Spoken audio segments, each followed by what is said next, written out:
I'm going with you to the emergency. My husband was not breathing. His lips are white. He was an athlete all through high school and was always doing things. We were on tour with like a live Christian children's show. We would load like thousands of pounds of equipment in and out. He was in charge of doing all that. And so in the midst of doing that, he injured his back again. We had x-rays and MRIs and things done, and he had back issues, which was why he started taking the medicine, was for the pain. He was on a drug called fentanyl. Pretty much anyone that ever gets on it becomes dependent. If you try to get off of it, you'll go through withdrawal. It was a patch that he was using that's just like filled with gel. It just wasn't working fast enough because you put it on and it's time release. So he would cut them open and put the patches in his mouth. He would go through like an entire month's worth in like a week, and then just have to white knuckle it through withdrawal and everything for the next 3 weeks until he could get the prescription again. He would go days without eating and days without sleeping because his body was telling him he didn't need those things as badly as he needed this medicine. He went to Boonville, to a rehab center there for about a month, and that was really the turning point for him, where he kind of understood what addiction is about, what it was doing to his brain, and how it was affecting the people around him. When we came back to Hannibal, he went out to the Hannibal Council. He was doing really, really well. What scared him most about going into rehab was he could not fathom his life without the fentanyl. Like, to think, never again will I use this. He knew this is just synthetic heroin, so if I want the same effect, I need heroin. I don't know any of this for sure because he never talked about it, he didn't say anything. He told me on Tuesday he was going to Louisiana or somewhere to do a job, so he was gone like he often was during the day to go do the job. He came home, he was fine and normal on Wednesday. You know, we came home after church Wednesday, saw him, he was totally fine. And then I woke up 4:30 in the morning on Thursday and he wasn't next to me, and I came downstairs and he was out cold in his office. I'm gonna go through some questions with you. My partner's already gonna get the paramedics on the way, okay? How old is he? 33. Oh my God! Kevin! Kevin, please! Oh my God! What have you done? Is there a defibrillator available? Is there a what? A defibrillator or AED? No. Okay, ma'am, I do have the paramedics on the way. Stay on the line. I'm going to tell you exactly what to do next, okay? Are you right by him? Yes. And if he's not breathing? He's very cold. Okay. I can't even get his mouth open. The officer just told me she's pulling up. I want you to go unlock the door really quick, okay? I want you to stay on the phone with me until someone's right there with you. Continue, okay?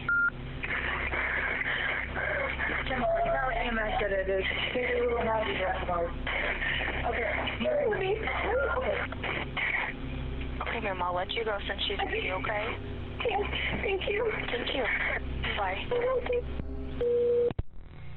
I only knew something was up because he had short sleeves on and I could see marks at his wrists and his elbows. I do know that the detective that came back by, he did say he felt this was probably the first time he had used heroin because he actually had a website pulled up, like a how-to step-by-step. It's the little things, I think, more than anything. I went to pick my daughter up from dance class and I could tell she was not her usual peppy self. So I was like, Sophie, what's the matter with you? You're usually so excited when you leave dance class. And she said, well, I heard my dance teacher saying they want to do a father-daughter ballet class and I don't have a dad to do the class with me. If someone you know or love has an addiction, it's not going to matter what you do. They're going to be upset with you and they're going to think you hate them. So you might as well just do the right thing anyway. And they need you, no matter how mad it makes them. Their life is worth it. Your life is worth it. The fight is hard and long and bloody, but it's worth it.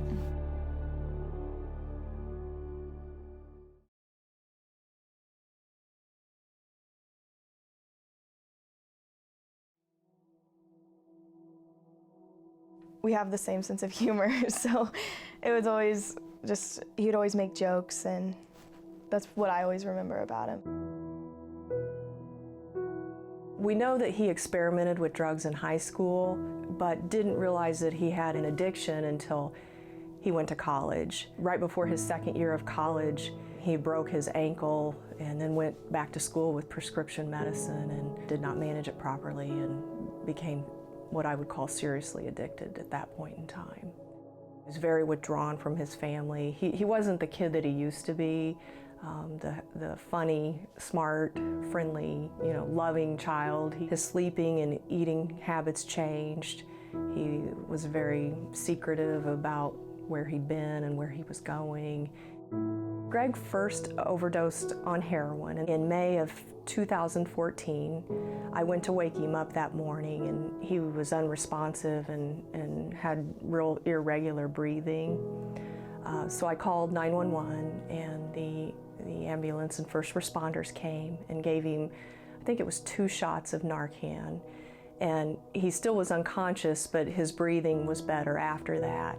And he was in ICU in the hospital for probably 5 to 6 days. He got well enough there to go to rehab. He didn't want to go, he just wanted to go home. We had to be hard with him and tell him that he couldn't come back to our house if he was going to continue with heroin or any drugs. So he did go to rehab. He did well in rehab. We got good reports. He was back to the old Greg, and we thought there was light at the end of the tunnel.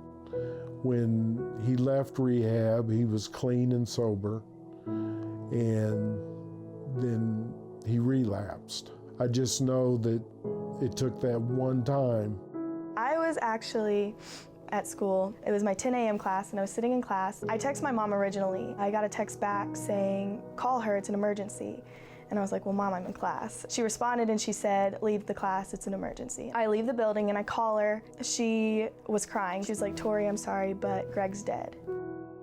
I immediately started thinking of every other Greg but my brother, because he was 21 years old. Like, no, not my brother. I was at work and found out that, again, Greg wouldn't wake up. He had spent the night with his grandmother, and she could not wake him up that morning. So on my way over to her house, in my mind, I was thinking the same thing as what happened the year before. Get him to the hospital, get him to rehab, and we'll work on getting him better again. So when I got to the house, I went to the bedroom where he was. He was laying on the bed, kind of in his normal sleeping position, and there were several paramedics and first responders there, but they were just kind of standing around. And I said, are you gonna help him? And they just gave me a look, a sympathetic look. And then it hit me, and I said, "Is he gone?" And one of them just shook her head, yes. And I just remember this awful sound coming out of my mouth, and I just bent over and, shock and disbelief and grief, that my child laying there was no longer with us. After the initial shock wore off, then there was just a sadness that overcame me, just that, this drug heroin, prevented him from leading a normal life, and he had no future and, no opportunity to experience the wonderful things in life that most of us get to do. He wasn't an open book. He didn't want to talk about his problems. So I think drugs were his escape to it. There's no excuse for him doing the drugs or starting taking drugs. When he was 16, 2 of his good friends passed away in a car accident. And then later that year, we were in a car accident and he lost part of his eyesight. And so instead of talking about it to his family, the pain he was going through, I think he turned to drugs to find some kind of relief. And then when he went to college, his first semester, his roommate passed away. People have no idea when someone is addicted to heroin what the family goes through. It can kill you, and it devastates your family. I know it's hard. I wasn't in his shoes. I've never had to struggle with that, but you just need to get help. You need to talk to somebody, because there's a lot of people willing to help you.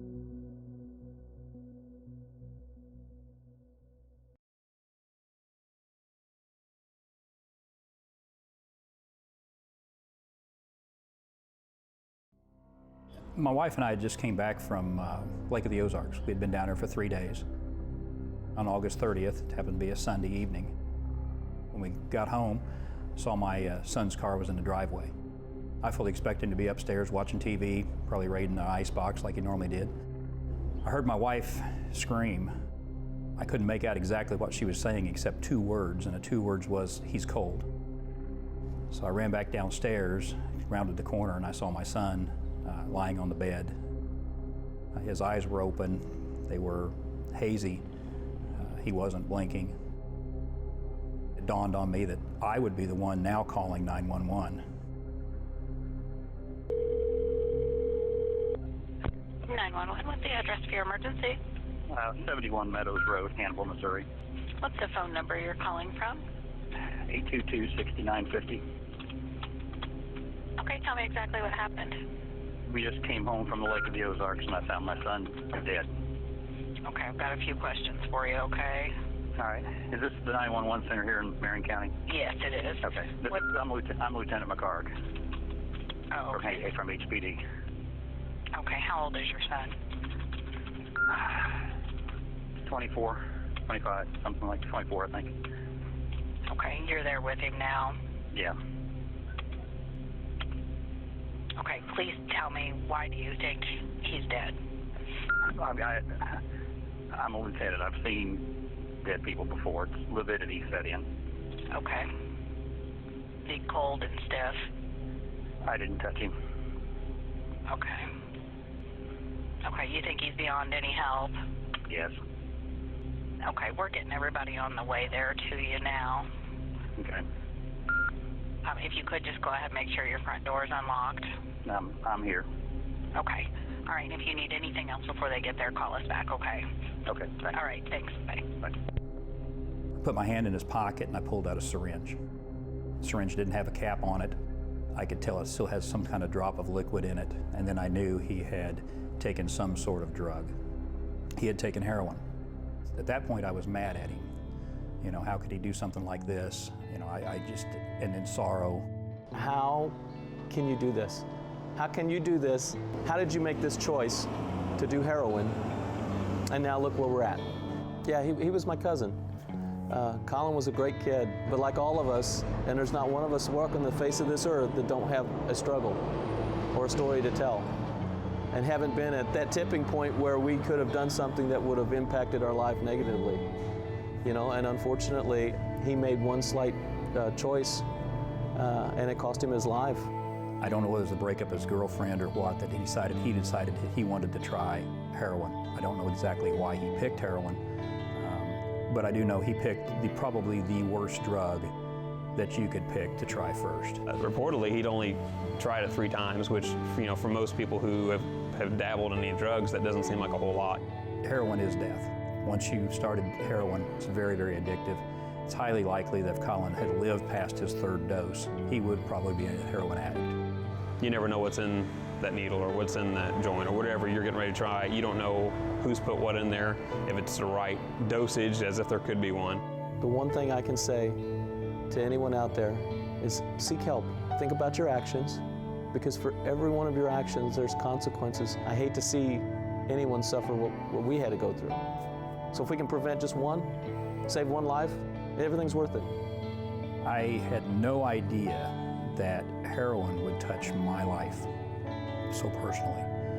Any illegal drug for that matter. Being an 18-year police officer, it's just one thing that I just figured I would never have to deal with within my own family. If heroin can enter my life, it can literally enter anybody's life. So the best thing I can say is, you know, and it's cliche, it's just say no to drugs. It will lead you to a path to, if not death, hell. And your family members are going with you.